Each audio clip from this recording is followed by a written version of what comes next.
2-yard line. Ball's out. Oh, the ball is out. He lost it. The Ravens all around it. Who has it? Baltimore.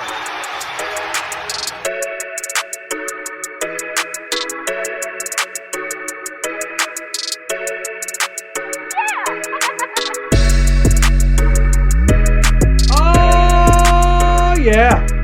Welcome to Big Boof Bets. It's the Get That Money podcast. I am Nate Stevenson, and as always, I am joined by Mr. Big Boofy Skirman and Mr. Tony T-Bone Guarino. I'd ask how everyone is doing, but I know it was a rough week too. That sums it up pretty good, man. I'm definitely doing less good than I was after week one. No question about that. Oh, speak for yourself. Not a podcast best, but personally, I'm feeling all right after week 2. But it's not about me. It's about everyone. It's about the people. So we'll just we'll stick to what we've been talking about on these first few podcasts.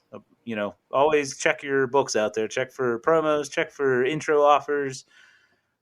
Shop around, because sometimes you find something that can benefit you even on a bad week. So, Boof, just how bad of a week was it?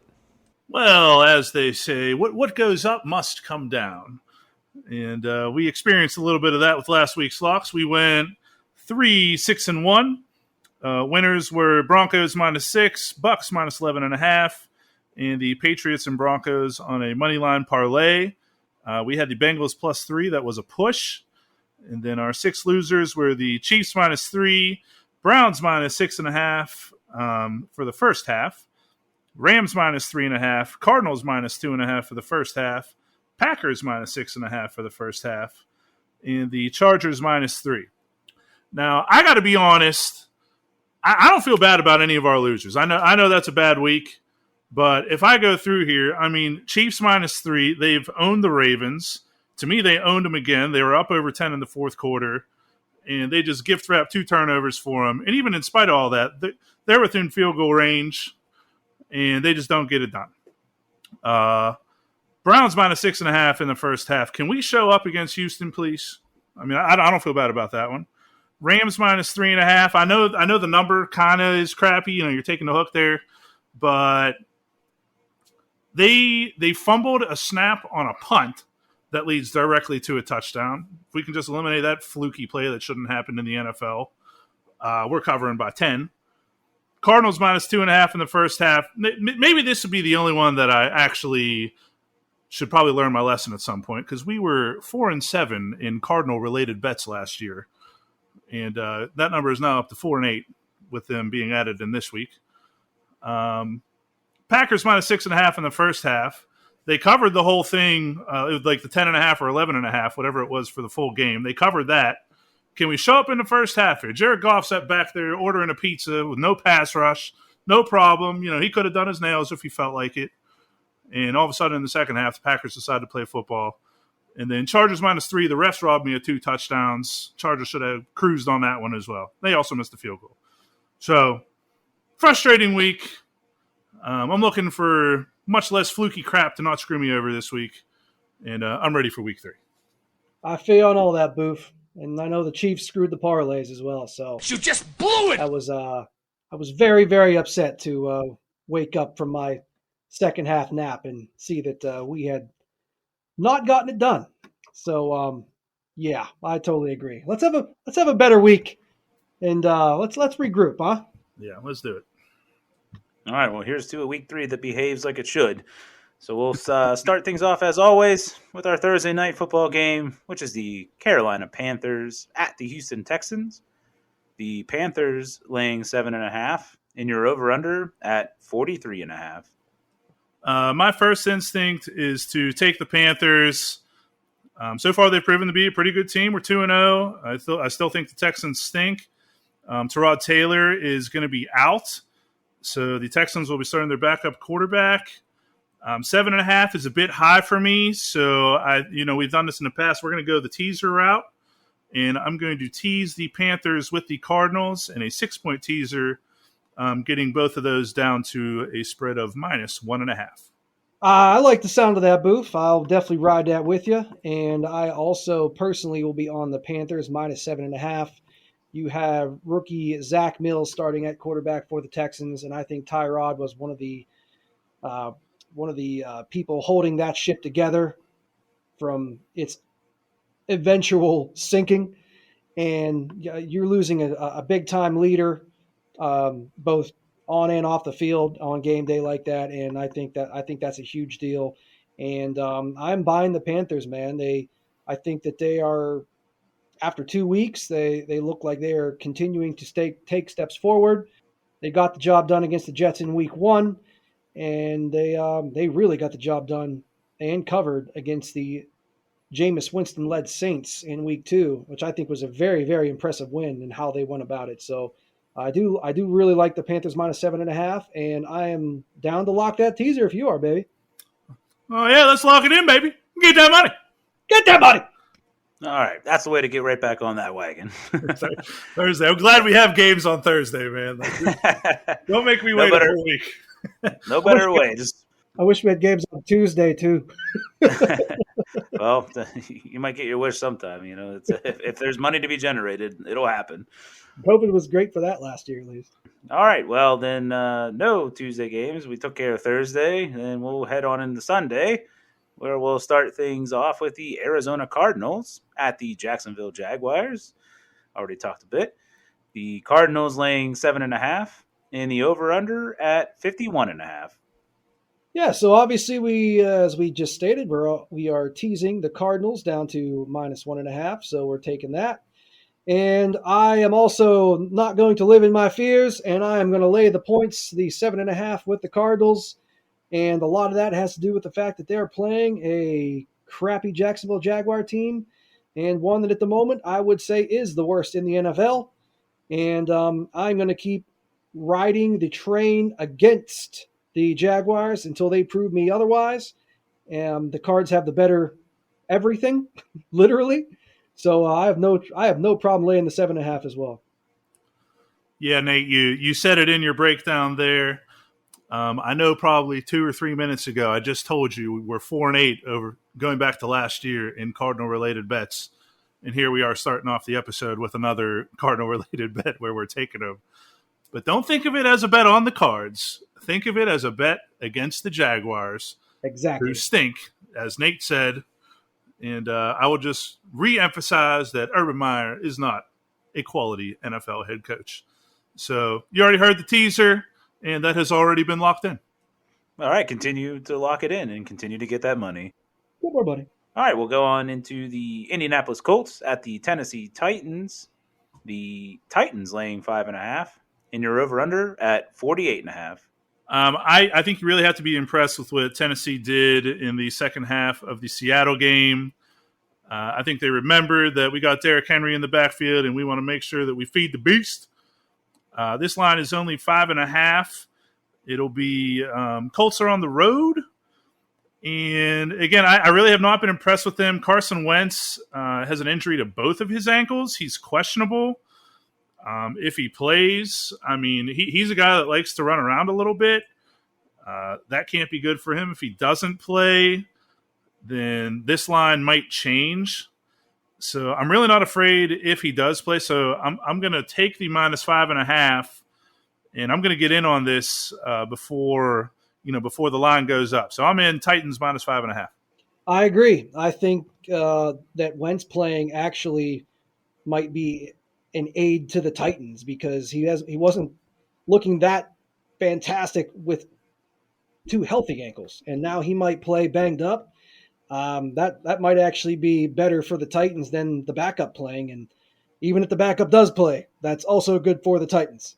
So yeah, I will definitely lay the 5.5 with you on the Titans. And as you said, I believe they remembered who they were last week against the Seahawks. And dude, when the Titans remember that they're the Titans, can't go against that, baby. Let's lock it in. Lock it in, baby. Get that money. Get that money.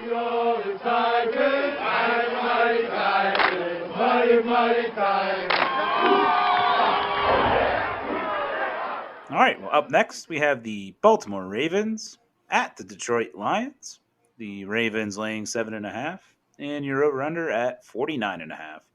Again, for the third time in 4 games here, I have no problem laying 7.5 points.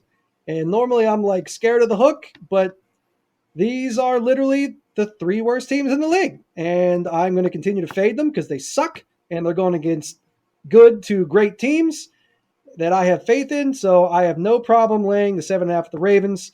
They are going to run the ball right down the Lions' throat. I watched the Packers do that last week. The Ravens are better at it, and they have a better defense, and they have Jimmy Smith back. And the Lions have some injuries on offense at wide receiver, which they didn't have much explosiveness at anyway. Literally just about everything is pointing in the Ravens' direction. Put Lamar on that turf as well. That just makes him even faster. Let's lay the points with the Ravens minus 7.5. You're making a lot of sense, but the 7.5 is a bit high for me. I'm going to go the teaser route again, and I'm going to double down against the Jaguars and go with a Ravens and Cardinals 6-point teaser, getting both of them down to minus 1.5. How do you feel about that, Nate? I think Coach Tomlin would say you're living in your fears a little bit there, buddy, but I'm definitely down to lock the teaser in. Well, let's go that. I'm going to stay in my fears, but at the same time, make a lock with the teaser. All right, let's lock it in. Get that money! All right, follow the bouncing ball there. Okay, so moving on, we have the Washington football team at the Buffalo Bills. The Bills laying 8.5, and the over/under at 45.5. For me, the better side of this is Washington with the 8.5 points. You have to be impressed with Taylor Heineke in the games that he's been allowed to play, whether it's in relief duty or getting the start. Keeping it within a touchdown against a Bills team that's 1-1 and struggled against the defense in the Steelers that decided against them to not blitz and let the defensive front go rush the quarterback. That sounds a lot to me like the Washington defensive game plan. So I really like Washington here, and I like them with the 8.5 points. I also think they are a good teaser option. I would tease them with the Cardinals as well. You can get them up to plus 14.5 if you did a 6-point teaser with them. I actually think you could tease this game either direction. I mean, I think that Heineke has looked pretty good. I do actually enjoy watching the football team's games and seeing his progression because he just, he's one of those guys who has fought through the ranks. So I do enjoy watching him play. Yeah, if you tease the football team with the 14.5, I mean, that's tough to not like. At the same time, if you're a Bills backer, you can tease that down to minus 2.5. And how they looked against the Dolphins last week, I couldn't blame you. Plus, they're at home with that home field advantage against the young quarterback. So couldn't go wrong either way, but my lean would be minus 2.5 at the Bills if you're teasing it. All right, well, moving on, we have the New Orleans Saints at the New England Patriots. Patriots laying 3, and your over/under at 41.5. My lean here, and it's just a lean, would be the Patriots. I just watched Jameis Winston struggle against the Panthers defense I view to be inferior to the Patriots. And on top of that, they have a better defensive mind. So I'm going to – Jameis is definitely back on the – well, not that he ever truly got off the prove-it train to me. So, I'm going to lean New England minus 3. We told you in the season win total episode that Jameis Winston is, probably the biggest wild card in all of football. We saw a good Jameis wallop the Packers, and we saw a bad Jameis get his butt kicked last week. I think this is more of a bounce-back spot for the Saints, and I'm just also not that impressed with New England. So I would much rather have the Saints side of this with the plus 3. All right, well, up next we have the Los Angeles Chargers at the Kansas City Chiefs. The Chiefs laying 6.5, and your over/under at 55.5.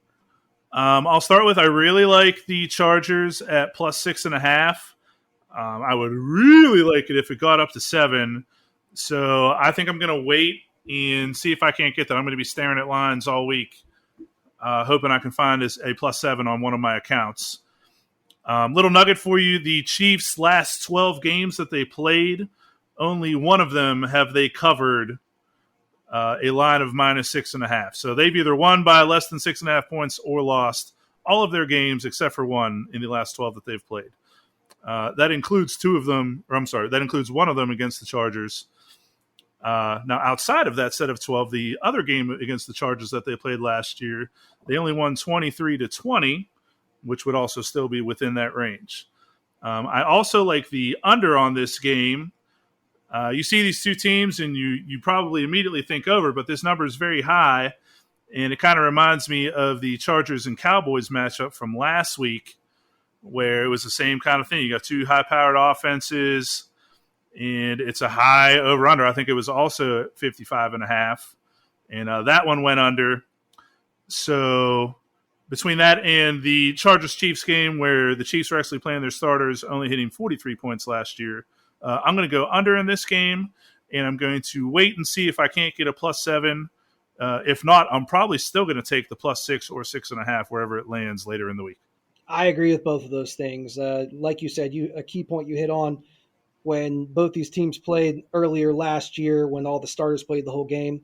Unlike that Week 17 game, it was a 23-20 Chiefs victory. And one of the reasons it was lower scoring are the Chargers are a team that likes to not blitz as much and play a lot of coverage. And teams that do that definitely seem to give the Chiefs a little bit more trouble, in quotation marks. The Chiefs normally they'll get their points, but Patrick Mahomes does better against the blitz. And when they are made to matriculate the ball down the field, their success rate goes down a little bit. And so, again, you have the Chargers. They've shown that that's something that they do. They did it last year. I expect them to do it again. I did see 7 on Sunday, and I was like, I have a feeling that's going to go down. Of course, it did. So hoping it'll come back. Like Boof said, if it doesn't, we will probably end up tweeting out 6 or 6.5 later this week, wherever it lands on.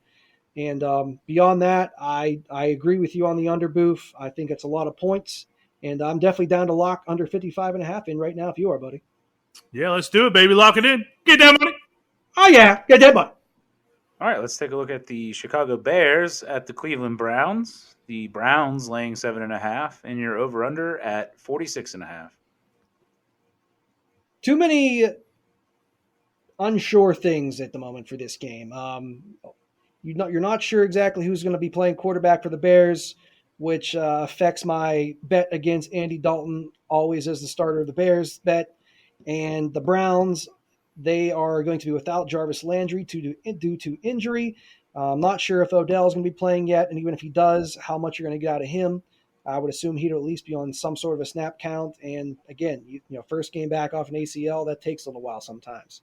So I would expect the Browns to run the ball a lot and just play sound defense. And I would say, that generally leads to less points being scored. And when there's less points being scored, it's a lot tougher to cover that number, as history would show. So my lean here is under 46.5. I think I like that a little bit better than Boo from what we were talking before. And I can't do anything else with the spread because I'm not sure who's starting a quarterback yet for the Bears. Yeah, I think you see the matchup, and your first instinct is under all day. And then you go and look at the 4 games that these two teams have played, and 3 of them have actually gone over this number. Like you said, there's a lot of uncertainty as far as injuries and stuff so far. I think I would lean to the Bears getting over a touchdown here. So this is another one. I'm going to wait and see if I get a little bit more clarity on who's playing and all that, and the line still stays over 7. I might end up going with the Bears later in the week. All right. Well, moving on, we have the Cincinnati Bengals at the Pittsburgh Steelers. The Steelers laying 3.5, and you're over/under at 43.5. This is another one for me. I mean, under was entertaining, but that number's already gone down a couple points. Is TJ Watt going to play? Is Alex Highsmith going to play? Is Devin Bush going to play? Is Joe Hayden going to play? So that's 4 guys that play a lot for the Steelers on defense, including their defensive player of the year candidate. And then all of a sudden, Ben Roethlisberger is missing time in practice. So he's dealing with an injury. The Steelers have already been bad on offense this season so far. I'm going to need to get a little more clarity on this one as well, so I pass. Yeah, I don't trust the Steelers offensively. I think the best bet in this game is the under. Still, the most points scored in the game this year so far is 43, which was last week against the Raiders. And until the Steelers show me something offensively, I will definitely be looking hard very hard at taking their unders and taking the points for the teams that are playing them if they are getting points. And in this case, the Bengals are getting over a field goal. They beat the Steelers once last year later in the year. That was without Joe Burrow. I think the Bengals are better now. I think the Steelers can't really score until they prove to me that they can. So give me the Bengals plus 3.5 and under 43.5. Wow, 2021 is really a strange year. I thought 2020 was the strangest. Right? Also, we're back to firing Tomlin. Good to have you back, baby. Knew we wouldn't lose you for long. Yeah. All right, well, let's finish out the Sunday 1:00 games with the Atlanta Falcons at the New York Giants. The Giants laying 3 in your over-under at 48.5. Definitely an equation game. Poop versus poop equals poop. I don't want none of this poop. I agree that poop plus poop equals poop. You really can't mess with math. I pass. Hard no. Sound judgment. All right, so let's go on into the 4:00 games where we will start off with the Miami Dolphins at the Las Vegas Raiders. The Raiders laying the 3.5 and the over-under at 45.5. This is another one where I'm really going to be paying attention to the line. I'm kind of hoping that Tua gets named, not named to start, that Tua is able to play, and I get the Raiders at -3 or less because I do like them in this game. You know, we're back home, coming off of a couple nice wins here against the Steelers and the Ravens.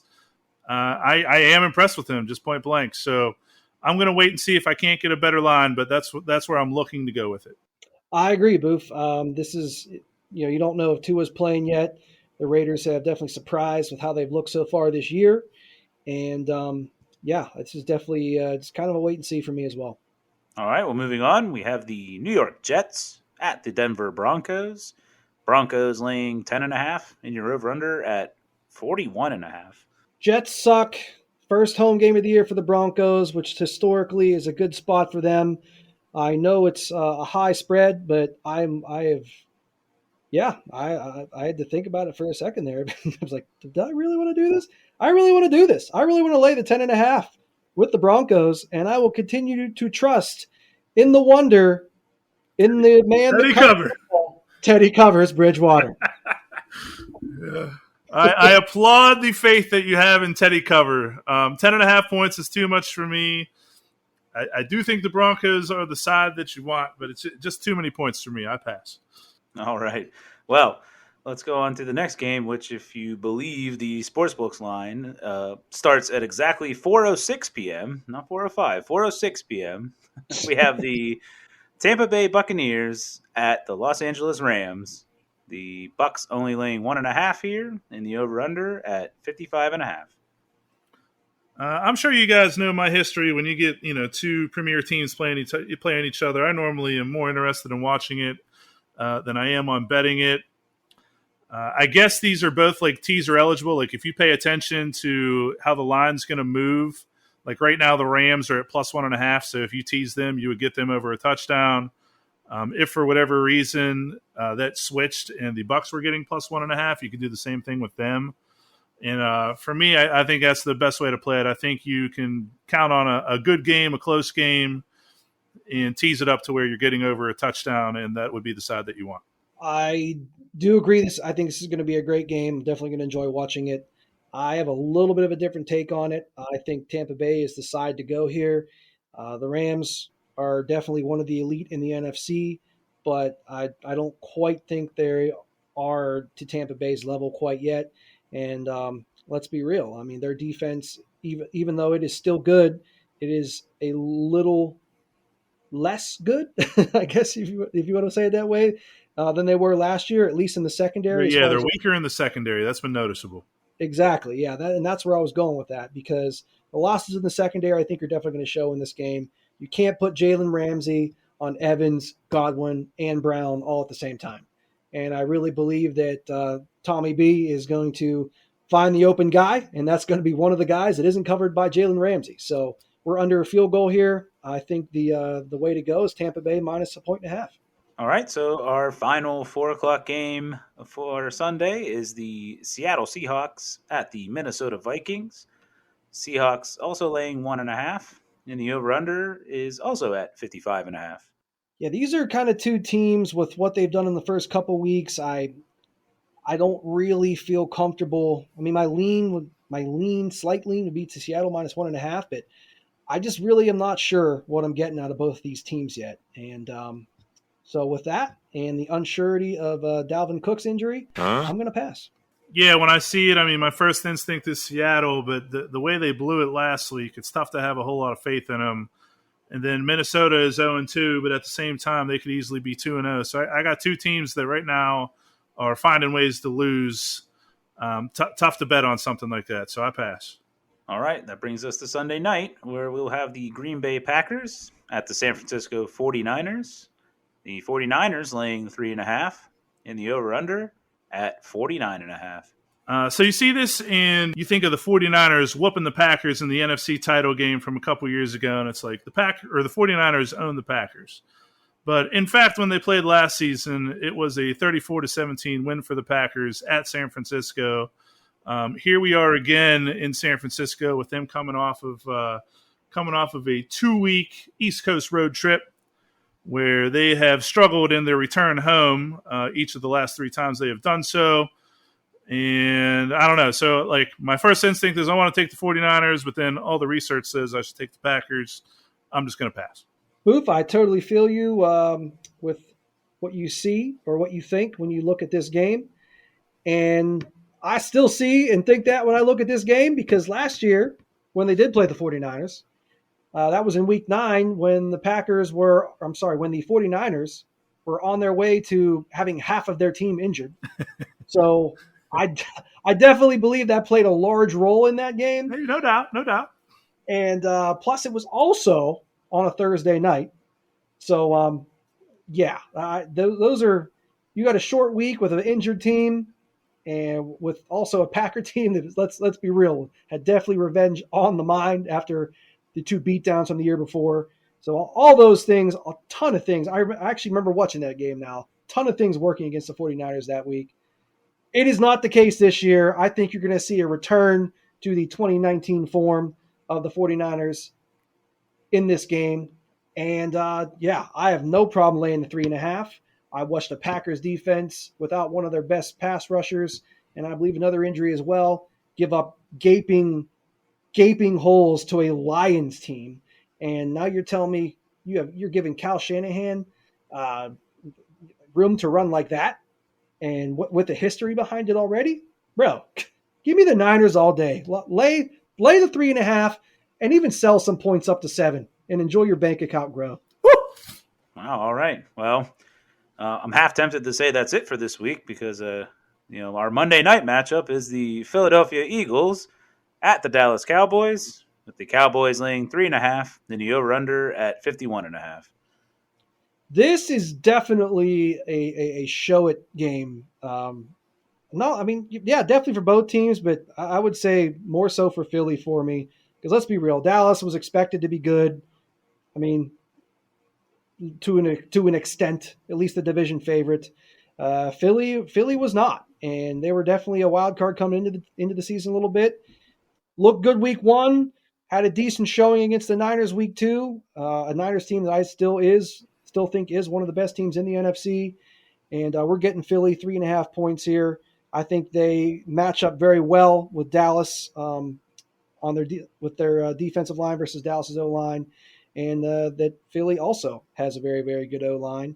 Unfortunately, they did lose at least, I believe, their right tackle. Boof, you can maybe check me on that. I believe they're out their right tackle to injury, so injury bug already starting at Philly a little bit, so I'm curious to see how much that affects them. But all in all, how they've looked so far this year, and I still don't believe Dallas has a great defense. They're going to need to show me more there. We're getting 3.5 with Philly. I think that's the right way to go. Yeah, off the top of my head, I'm not positive about the right tackle injury. I think that's Lane Johnson. Yeah, I'm with you on the 3.5. That is where I would go. It's just tough to have as much confidence in it with them only putting up 11 points last week. So I do think that's the better side. I mean, I kind of like Philly to win, and you're going to give me plus 3.5. That is where I would go with it. It's just I have less confidence in it. That's all. All right, well, that does it for the Week 3 slate of games. A lot of promise out there. So, Boof, why don't you tell us how much promise we have? Well, we have about 4 locks worth of promise here, plus whatever other stuff you guys want to tack on in your own little bets here. But our locks are the Panthers and Cardinals in a 6-point teaser, taking them both down to -1.5. The Titans -5.5. The Ravens and Cardinals in a 6-point teaser, taking them both down to -1.5. And then the Chiefs and Chargers to go under 55.5. And then, like we said, there's definitely some lines out there that we are going to be paying attention to throughout the week. So make sure you keep an eye out for us on Twitter at Big Boof Bets. So you make sure you don't miss on any other locks that we add on throughout the week. Nate Dogg, you got any parlays for the people? Always got some parlays for the people, baby. Let's do it. We got a 3-tier system this week. And the home run is we're going to go Carolina, Arizona, Baltimore, and Denver, all double result. That is half winning at the half and at the end of the game. And then we're going to go Titans, Bills, Browns, Tampa Bay, 49ers, money lines. And then we're buying some points for the Chargers and the Philadelphia Eagles, both of those up to +8.5. And we're buying a few points on the Cincy and Steelers total up to 48.5. And that gives you a 12-leg parlay for +14,901 on the odds. So a $100 bet will win you just under 15 G's. We like that. Oh, we definitely like that. Oh, yeah. And the next leg, cutting it way down here, is we're keeping those 4 double results, Carolina, Arizona, Baltimore, Denver. And the Browns money line and buying a few more points on the Cincy Steeler total up to 52.5. And that'll give you a 6-leg parlay for +939. So $100 will win you just under a G there. And then the safe, super safe, get out of jail free this week, which I believe at the very least will get us back on the road to victory here. Carolina, Arizona, Baltimore, Denver money lines and under 52.5 in the Steelers Cincinnati game. 5-leg parlay +194. So $100 will win you just under $200. So if you go 50 on the first one, 50 on the second one, and 100 on the third one, at the very least, you will break even if the third one wins. So I really like those this week. So hopefully we win many units. Hey, well said, man. We are always looking to win many units. And on that note, that'll be it for us this week. Again, make sure you follow us on all social media at Big Boof Bets. Best of luck to everybody, and let's get that money. Oh, yeah. Get that money. Fire Tom. Come on, Chiefs. What are you doing? Hey, Packers. Yeah. Oh, crap.